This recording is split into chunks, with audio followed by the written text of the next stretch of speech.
Studio के सौजन्य से ए महाकुंभ में भगदड़ ए करंट मैटर हमारे आदरणीय मान श्री महेंद्र कवि जी की देखरेख में हमारे संगत करते हुए हारमोनियम पर शिवराज भाई और ढोलक पर संगत करते हुए छोटे भाई पंकज, बड़े भैया इलास और अरविंद भाई की देखरेख में आप सभी लोग के देखरेख में कैसे रिकॉर्डिंग हो रही है।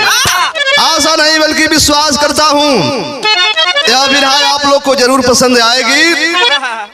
4 लाइन कवि जी ने भूमिका के अंदर भाव लिखा है, कैसे मास्टर।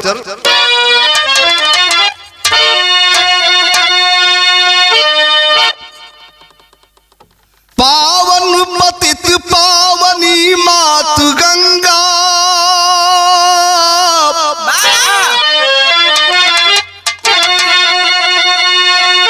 जमुना जहां सरस्वती का मिलन है, सूर्य असुर करके समुद्र मंथन,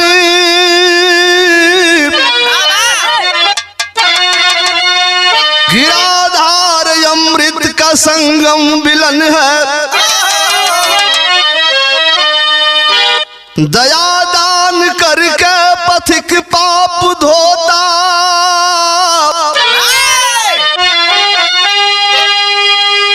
सदा सुख अनुभूत करता जिगर में, महाकुंभ लगा प्रयागराज अंदर, यादव महेंद्र भई चर्चा नगर में।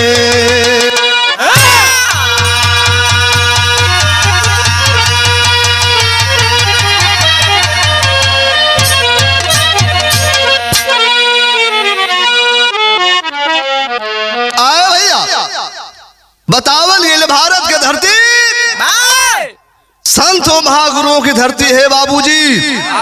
और बताया जाता है मेरे साथियों, जब जब भगवान के जन्म लेवे का मन करेला, खास करके उत्तर प्रदेश के धरती पसंद आती है मेरे साथियों।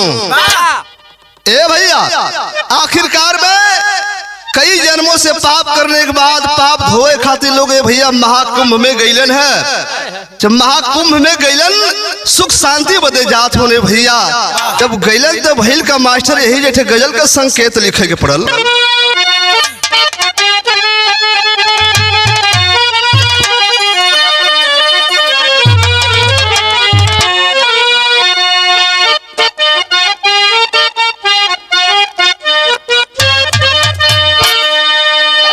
कोनो आशिक मासुका से कहले रहल।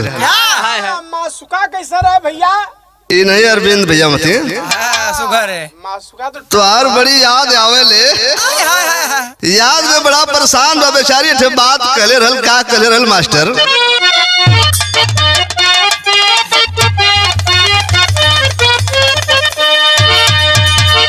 नकाब हुस्न मुसलसल उठाई जाती है,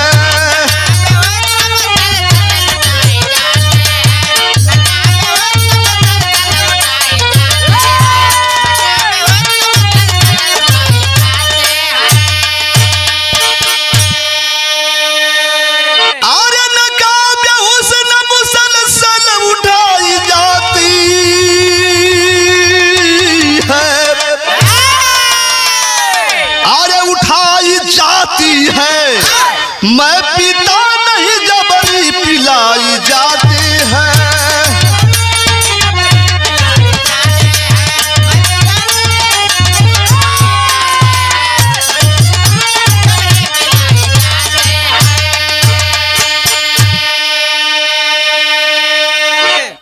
आया भैया, लेकिन हाई देखें बिरहा के अंदर कवि जी कितना सुंदर भाव लिखलन है।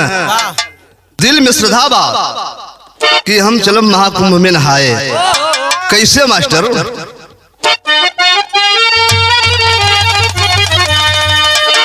जगी श्रद्धा है दिल में कुंभ में जाऊंगा मैं,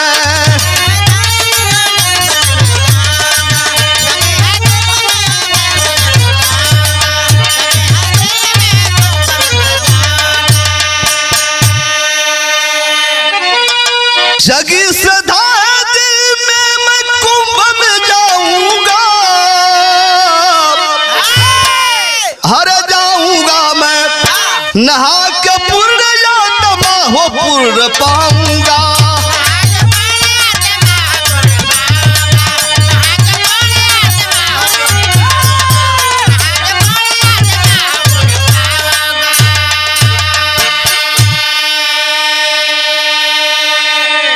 आया भैया, आखिरकार में तमाम भक्तगण श्रद्धालु देश विदेश से श्रद्धा दिल में लेकर के चल दिया इलाहाबाद प्रयागराज की धरती पर। ए भैया 7 पुष्पों तक के पाप को धोने के लिए प्रयागराज इलाहाबाद के धरती पर पहुंच गए भक्तगण हो भैया। आखिरकार में 7 पुष्प तक ही पाप धो जाई। लेकिन ए बाबू, ए धरती पर जितना पूर्ण नाभाव से ज्यादा कई गुना पाप होत बाप। जो मेरे देश के अंदर ये भारतीय जनता की सरकार है मेरे साथियों, तमाम देश में अत्याचार दुराचार हमारे साथ कर रही है। कुंभ का मेला नाम दे करके, महाकुंभ का नाम दे करके देश को भड़काने का काम किया मेरे साथियों, देश में आग लगाने का काम किया। हमको या आपको ए बाबू फिर गुलाम बनावल चाहत हुन ए धर्म के नाम पर। भैल का मास्टर यही जैसे लिखे के पड़ गल नजम।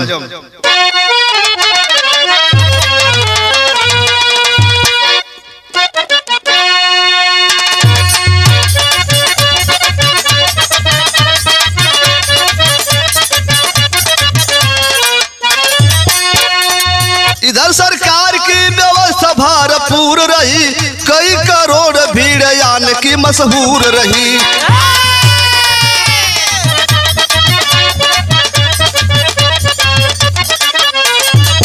बहुत से पुल सरकार का निर्माण किया, बहुत से पुल का सरकार ने निर्माण किया, व्यवस्था चकाचौंध लाइट का प्रसार किया।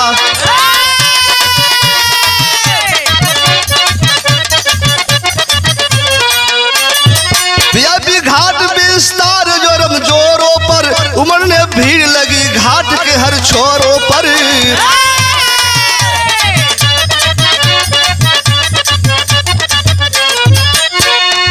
माघी अमावस्या के नहान करने आए हैं,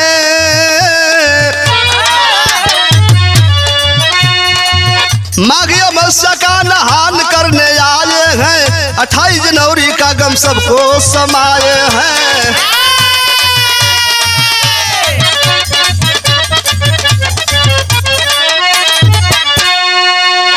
आया भैया, गौर करेंगे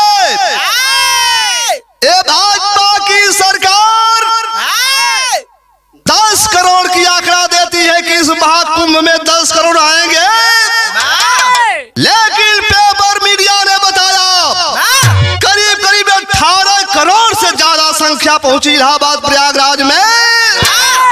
ए भैया, गरीबन का व्यवस्था अलग बा, वीआईपी लोग का व्यवस्था अलग बा। वीआईपी लोग इधर से जाते हैं, उधर से आम जनता पब्लिक नहीं जाती है। ए बाबू, आम पब्लिक की रास्ता एक ही है आने की और जाने की। ए बाबू, वही में देखे धक्की मुक्का भयल, तमाम लोग मर गए इस महाकुंभ के मेला में। 28 जनवरी की घटना है बाबूजी। पेपर मीडिया के माध्यम से पता चलता है करीब करीब 30 लोग मर गए हैं, 90 लोग घायल हैं मेरे साथियों।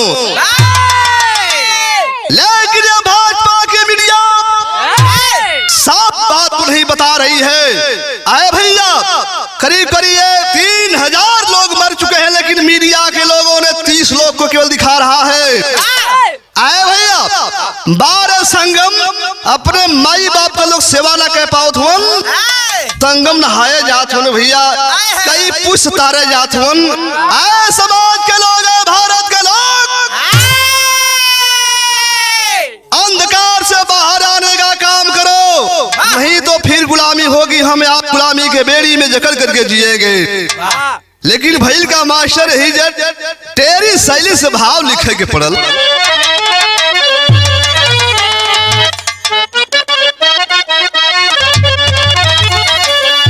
अरे मोरे राम, अरे नानावा संगम घाट पर हुई, अरे मौनी अमावस्या अमृत का रस पनावा। आया भैया, देश विदेश के लोग चल लिए प्रयागराज इलाहाबाद में स्नान करने के लिए। 28 जनवरी का दिन था मेरे साथियों, कितना दुखद हुआ दिन था मेरे साथियों। लोग सोचलन दिल में श्रद्धा लेके चलन है कि हम चलब संगम घाट पर स्नान करब। स्नान करे बदे गइलन तो भैल का मास्टर लिखे के पड़ गल है जे।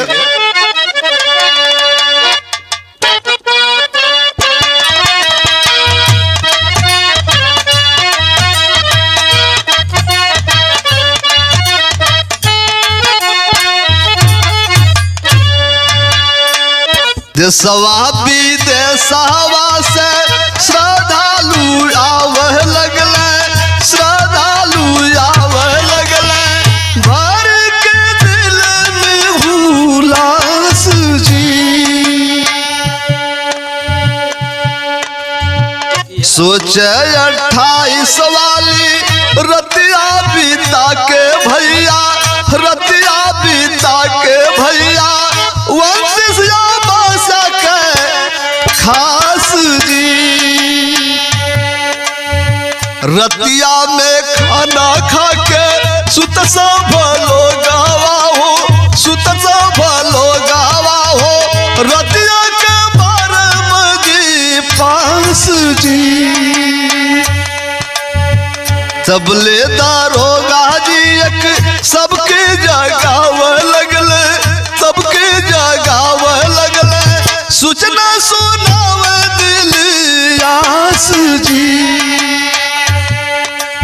आए भैया विजय विश्वास पंथ है बाबूजी, आखिरकार में कमिश्नर पद पर ये बाबूजी उनके वहां ड्यूटी लगी है।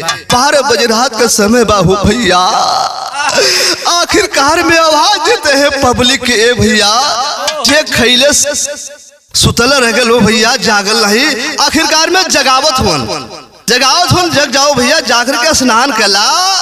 आखिरकार में ये बतिया देखा विजय पंथ के कैसे मालूम बा कि 12 बजे रात के भक्त रोकने वाला बा। ए बाबू जगा रहे हैं, लोग जगत हो लेकिन भैल का मास्टर लिखा के पड़ गल तर्ज है। अरे कईदा भाऊजी भाइयों से मोरे दे देता गोवनो राम। आए भैया लेकिन गौर करेंगे बिरहा में कवि जी कितना बढ़िया भाव लिखलन है। जौने समय भैया दरोगा जी जगावत हुआ, सूचना देत हुआ, वो समय के भाव लिखे के पड़ल है। काला कमिश्नर साहब, काला कमिश्नर साहब, सुना मोर बचनिया हो।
बाबू कमिश्नर साहब आवाज देथुन कि है लोग अब भगदड़ मचे वाली बात। आए भैया कमिश्नर साहब जगावत और हमार बात सुना।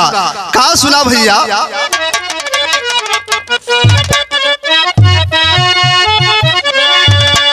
लोगवा कहे सब रात आधी आईली,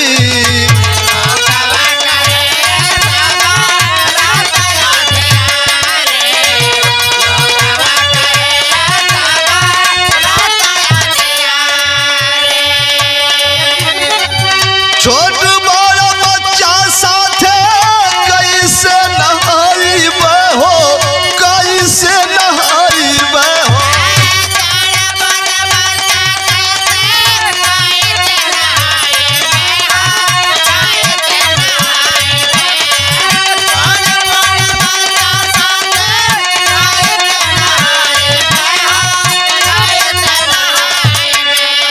भोरवा में चली जाई फूटेदा किरनिया हो।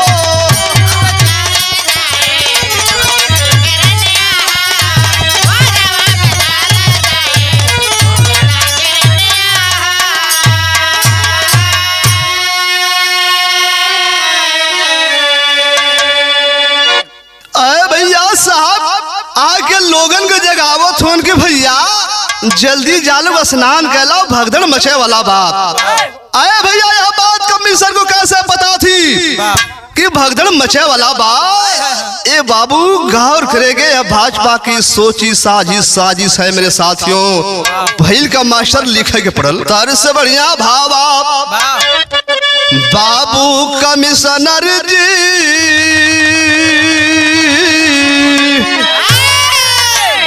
बाबू कमिश्नर जी सोवा से खोला बोले चिल्लाए बाबू कमिश्नर जी।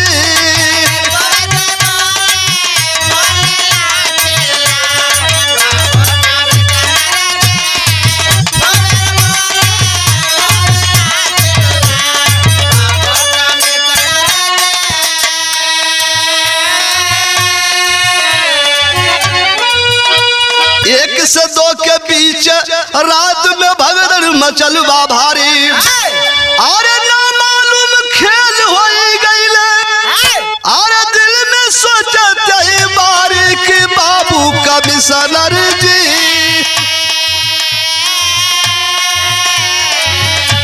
कि बाबू कमिश्नर जी सोवे से खोवे बोले चिल्ला ये बाबू कमिश्नर जी।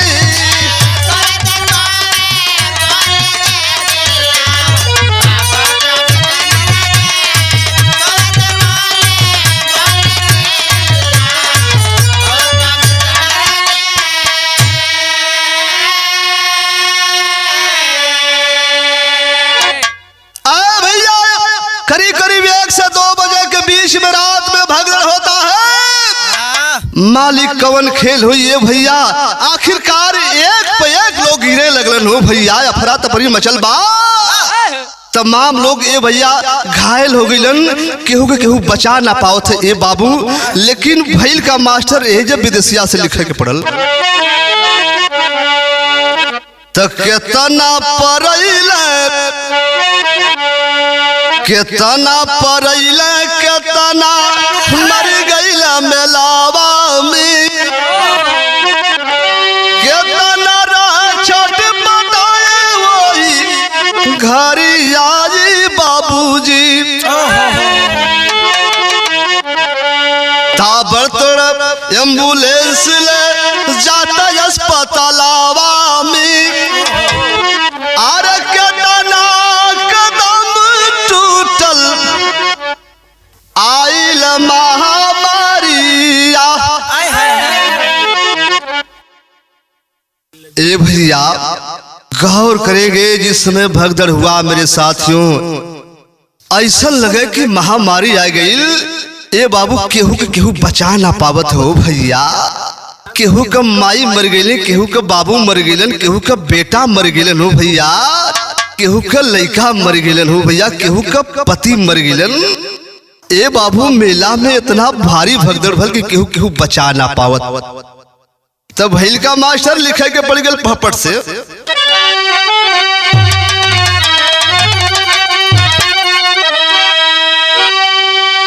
हारे लेके दिल में या परंपार लगवा झंखला आ लिखल बक्के करे अब का पार लगवा झंखला।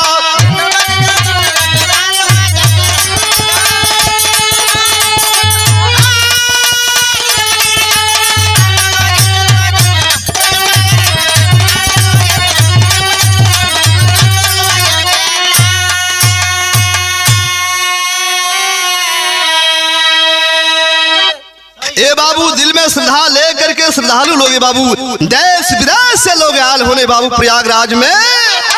ए बाबू के करे लीलार पर का लिखल बाई केहू न जान पाई हो भैया। लेकिन भइल का अरे सोशल मीडिया में भगदड़ कई गुजल बाजा कार हो आ शासन प्रशासन के लोग करत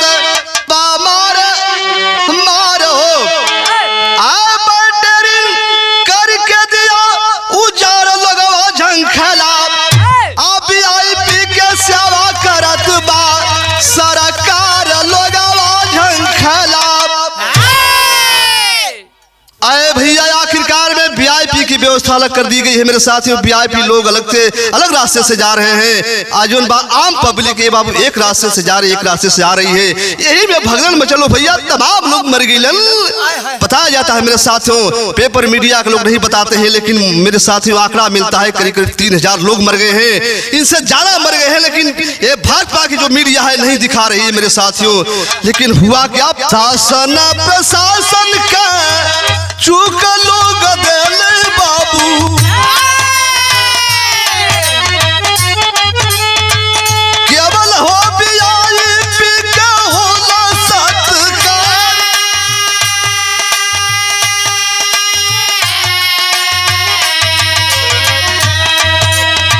साधु यो महंत लीला वीआईपी चरण में बाबू,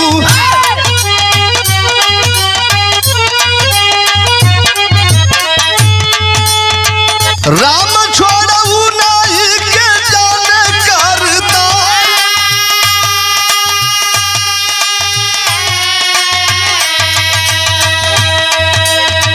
साधु संत ढोंगी बहुत आइल मेलवा में भैया,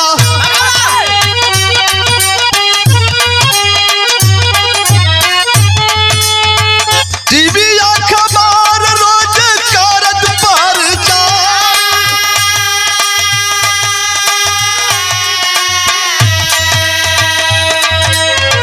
साधु पकड़ैला केतना लड़की चोरावत बाबू,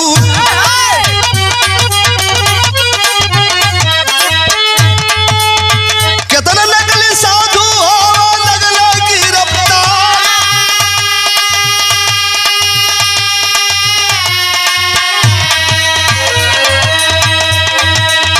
के करा पकारी कोई आज भी सवा सवा भैया,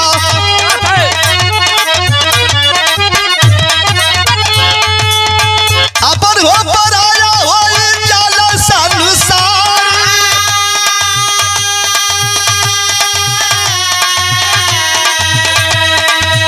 लेके सदा दिल में गैल मेलवा में भैया,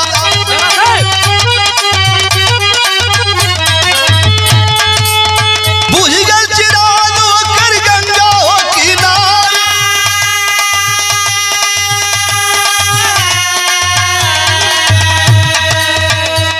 आए भैया आखिरकार में लोग बतावल गई, शासन प्रशासन के लोग वीआईपी लोगन के सेवा करत होने भैया। साधु संत लोग जो बारन ए बाबू वीआईपी के शरण में लिपट के सोचने कि यही मेरे भगवान है मेरे साथियों। बारे आज की जनता, आज के साधु संत, आज के लोग महंत लोग भैया, ये कैसा लोग बारन केवल दौलत के पीछे भाग रहे हैं मेरे साथियों। ए बाबू कितना साधु संत लड़की चुरावत पकड़ैलन, कितना लेके भागत पकड़ैलन भैया, गिरफ्तार हो गईलन। तो भैल का मास्टर खड़ी से लिखे के पड़ल।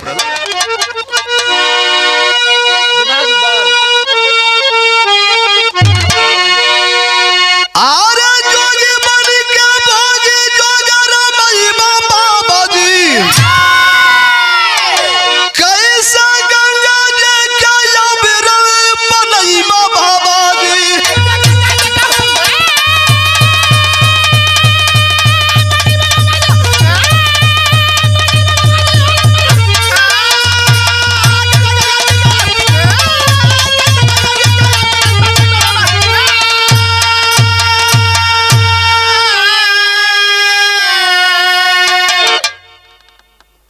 आए भैया आखिरकार में साधु जोगी के भेष में एक गंगा माई के कैसे अबिरल बने बाप। ए बाबू कवि की लेखनी सवाल करती है उन साधुओं से, महंतों से,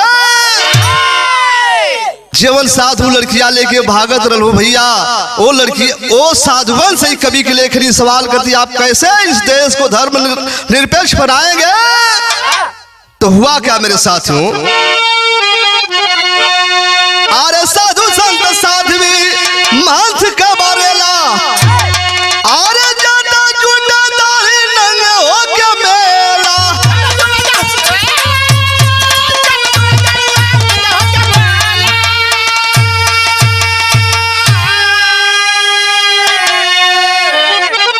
अरे सनातन धर्म का